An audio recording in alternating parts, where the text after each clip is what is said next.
প্রধানমন্ত্রী নওয়াজ শরীফ ১৯৯৭ সালে তাকে তার রাজনৈতিক উপদেষ্টা হিসেবে নিয়োগ দেন।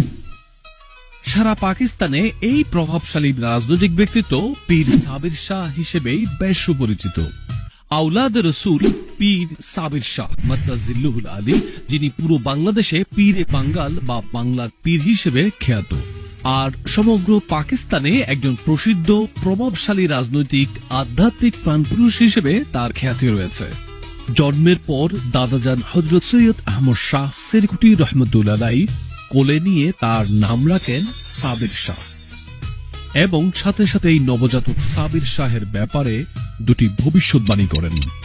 তিনি বলেছিলেন, সাবির বাঙ্গাল কা পীর বনেগা और পাকিস্তান কা লিডার বনেগা, অর্থাৎ সাবির পীরে বাঙ্গাল হবেন এবং পাকিস্তানের রাজনৈতিক নেতা হবেন, যা পরবর্তীকালে সত্য প্রমাণিত হয়।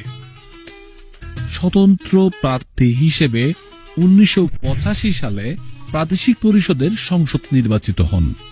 প্রকৃত অর্থে তার জন্মকালে দাদাজান প্রখ্যাত সাধক হযরত সৈয়দ আহমদ শাহ সিরকুটি রহমতুল্লাহ আলাইহির ওই ভবিষ্যৎবাণীটি অক্ষরে অক্ষরে বাস্তব রূপ ধারণ করেছিল।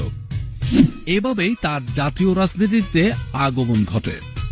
পরবর্তীতে পাকিস্তানের সাবেক প্রধানমন্ত্রী নওয়াজ শরীফ তাকে তার দলে যোগদানের অভিপ্রায় প্রকাশ করলে তিনি তার স্বীয় পিতা ও নির্বাচনী এলাকার জনগণের পরামর্শে পাকিস্তান মুসলিম লীগ এনে যোগদান করেন।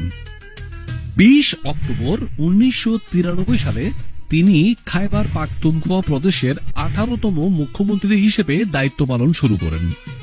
সফলতার সাথে দায়িত্ব পালন করার ফলে তৎকালীন প্রধানমন্ত্রী নওয়াজ শরীফ ১৯৯৭ সালে তাকে তার রাজনৈতিক উপদেষ্টা হিসেবে নিয়োগ দেন।